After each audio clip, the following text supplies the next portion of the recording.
Boa noite, boa noite. Nós estamos aqui no nosso curso de crimes eleitorais. Nós paramos no crime eleitoral do artigo 307, que foi o fornecimento de cédula marcada, quando nós temos uma eleição em que eu tenho a urna eletrônica e que essa urna eletrônica dá problema, eu passo a votação manual.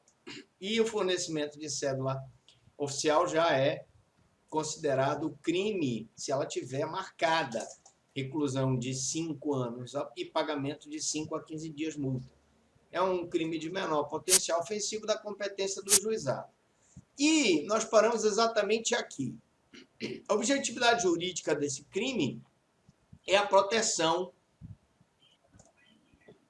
da tutela eleitoral, da democracia, dos direitos de voto. E o sujeito ativo ele pode ser qualquer pessoa, porque qualquer pessoa pode praticar esse crime eleitoral. O sujeito passivo é o Estado e o eleitor, desde que de boa fé, porque o Estado ele não deseja que seja fornecido cédula marcada. A cédula tem que ser a cédula oficial.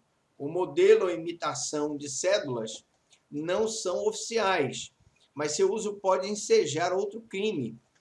Por assinalada ou marcada, entende-se já com a manifestação de vontade de indicar para o candidato ou partido o voto. Isso é muito perigoso, porque se eu tenho uma votação manual, eu vou ter um problema de indicação de voto para o eleitor. Isso não é permitido pela legislação, inclusive sendo motivo para a anulação daquela sessão eleitoral que praticou para anular aqueles votos. O fornecimento de cédula em momento impróprio também. O artigo 308 diz: rubricar, fornecer a cédula oficial em outra oportunidade que não a entrega da mesma ao eleitor. Então, a reclusão aqui é de 5 anos e pagamento de até 60 a 90 dias. Essa reclusão de 5 anos torna o crime de grave potencial ofensivo. Repare que aqui eu tenho o item da objetividade jurídica. O que é objetividade jurídica, meu amigo? É o bem jurídico protegido pelo direito penal. Aqui o bem jurídico protegido é a democracia, é a norma, ela protege a organização administrativa da justiça eleitoral, suas determinações e a ordem dos trabalhos eleitorais. O sujeito ativo, só os mesários podem praticar esse crime, é crime próprio. E veja que pode levar o mesário a pegar uma pena de até 5 anos. Sujeito passivo é o Estado, sempre é o Estado o sujeito passivo, ele que recebe, ele que normatiza os bens jurídicos e ele que recebe, então, a incumbência. E o eleitor em sentido legal, desde que de boa fé. O eleitor que já recebe essa conduta é o eleitor de boa fé. Qual o momento certo para os mesários fornecerem a cédula ao eleitor? No dia da votação? Embora não haja um momento certo para rubricá-la, deve, porém, ser antes da entrega para o eleitor, certo? Rubricam-se, então, as cédulas e no dia do pleito, antes de começar a votação, antes das 8 horas, e agora com o problema da pandemia, nós tivemos a antecipação da eleição para as 7 horas da manhã, então ele tem que fazer antes das 6, e durante os trabalhos, à medida que forem sendo usadas as cédulas, elas são rubricadas e fornece a cédula, o mesário fornece a cédula ao eleitor, porém só após a identificada e admitida a votar, antes de se dirigir para a cabina, é que pode se fornecer após a voltar à cabina, se ele inutilizar a primeira cédula ou assinar seu voto. Só nesses 2 momentos fica caracterizado o crime, repetindo que eu só vou ter esse crime, evidentemente, se eu tiver a eleição manual, e ela ocorre quando a urna eletrônica tem um problema técnico. A necessidade que se satisfaça ambos os verbos, o núcleo do tipo, já que a lei usou a conjunção e não ou. Então, a não aceitação da cédula pelo eleitor elide a prática da infração. Se o mesário der a cédula antes do momento oportuno, esse eleitor e ele recusa, ele não praticou a conduta criminosa. Aí você deve estar me perguntando, mas, doutor Franklin, por que foi tipificada essa conduta? Evidentemente, foi tipificada porque nós temos a necessidade de que as cédulas pela votação manual não possam ser entregues, rubricadas ou com o nome do candidato antes do momento do voto. Portanto, é por isso que temos essa conduta criminosa. Votar mais de uma vez. Meu amigo, você que está ouvindo aí a nossa aula de crimes eleitorais, esse votar mais uma vez está previsto no artigo 309 do Código Eleitoral. 309 diz: votar ou tentar votar mais de uma vez ou em lugar de outrem, pena de reclusão de até 3 anos. Crime de médio potencial ofensivo. Crime de médio, que é um médio potencial ofensivo. A pessoa pode ser presa em flagrante delito e o promotor, ao oferecer a denúncia, pode pedir a suspensão do processo. Bom, objetividade jurídica, idem do artigo 308. Sujeito ativo, qualquer pessoa, mesmo o não eleitor. Crime comum, portanto, a lei não exige nenhuma qualificação especial. Quando eu falo que a proteção ao bem jurídico é a mesma, é porque se está protegendo aqui a democracia, está protegendo aqui o direito do eleitor votar livremente. O sujeito passivo é o Estado e a tentativa aqui também está expressa no tipo, o que leva alguns a entender que a pena será a mesma para quem votar e para quem tentar votar, porque o tipo penal fala votar ou tentar votar. Veja que o Código Eleitoral ele é antigo, a razão pela qual talvez você, meu amigo que entende um pouco de penal, deva estar se perguntando sobre a forma de tipicidade. Evidente que a pena de tentativa ela deve ser aplicada de acordo com o artigo 14, parágrafo único, inciso 2, que reduz a pena de 1/3 a 2/3, dependendo de que se o agente chegou próximo à consumação do crime ou se ele, então, ficou sem essa participação.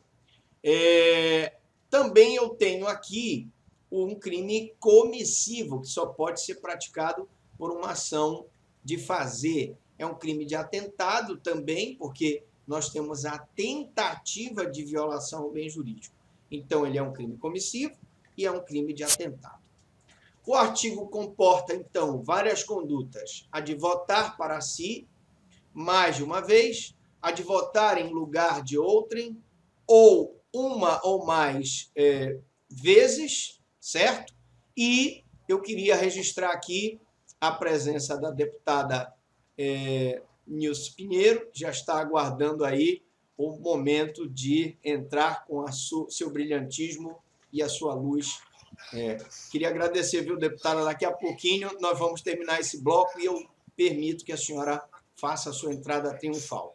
Pois bem, eu dizia, então, que nós estamos aqui falando que esse artigo ele comporta o ato da pessoa que vota por si e mais de uma vez, ou seja, ele vota por si mais de uma vez, ou ele vota em lugar de outra pessoa uma ou mais vezes, e ele tenta por si votar mais de uma vez, ou ele tenta em lugar de outrem votar mais de uma vez. Evidentemente que essa conduta, como eu disse, é muito difícil na votação eletrônica. Ela vai ocorrer se houver um problema na urna, e aí nós vamos, então, entrar com a votação manual, e aí sim eu teria a possibilidade de haver uma tentativa de votar 2 vezes. A tentativa é possível em relação ao primeiro verbo do núcleo e do tipo e impossível em relação ao segundo, porque o segundo já é um crime de atentado, já é um crime que não se consumou, já que não existe tentativa de tentativa. Portanto, remeto o nosso querido internauta ao Código Eleitoral, artigo 311. Prática de irregularidade que determine anulação de votação. Praticar ou permitir membro da mesa receptora que seja praticada qualquer irregularidade que determine anulação da votação, salvo no caso do artigo 311. Então, qual seria, doutor Franklin, essa irregularidade? Seria qualquer irregularidade que anule a votação. Por exemplo, imagine que se leve 2 eleitores para votarem ao mesmo tempo na urna eletrônica, ou se permita a entrada de pessoas que não são eleitores para votar naquela sessão, em lugar daquelas pessoas que não compareceram. Qualquer que seja a atitude que anule a votação, ela vai configurar esse crime de prática de irregularidade e que gere, que determine a anulação de votação. Veja que eu tenho uma pena de detenção de 6 meses e pagamento de 90 a 120 dias multa. É um crime de menor potencial ofensivo. E que é o crime de menor potencial ofensivo? Quando a pena não é maior, a pena máxima não é maior do que 2 anos, atenção, pena máxima não é maior do que 2 anos, esse crime ele é apurado ele não é feito flagrante delito, não é arbitrada fiança, é feito TCO, que é o termo circunstanciado de ocorrência, com a proposta de composição civil, transação penal, ou não havendo a transação penal, que é uma proposta que é feita pelo Ministério Público de não aplicação da pena, nós teremos, então, a denúncia oral do Ministério Público. Quais os elementos que compõem esse crime? A objetividade jurídica é o bem jurídico que a lei protege. Eu tenho aqui o bem jurídico, a organização eleitoral e irregularidade na votação. O sujeito ativo, os mesários, principalmente qualquer pessoa, é um crime comum, e o sujeito passivo, o Estado, e deverá haver anulação da votação em decorrência da ação ou omissão do agente na formalidade exigida. Então, todas as formalidades da sessão devem ser cumpridas sob pena de nulidade da votação. Então, eu paro aqui e, como nós prometemos, eu vou agora parar a nossa live para que a nossa querida, maravilhosa, essa estrela da comunicação e que ilumina com a sua presença qualquer lugar que ela vai, a nossa querida deputada Nilce Pinheiro. Meu boa noite para a senhora. Boa noite.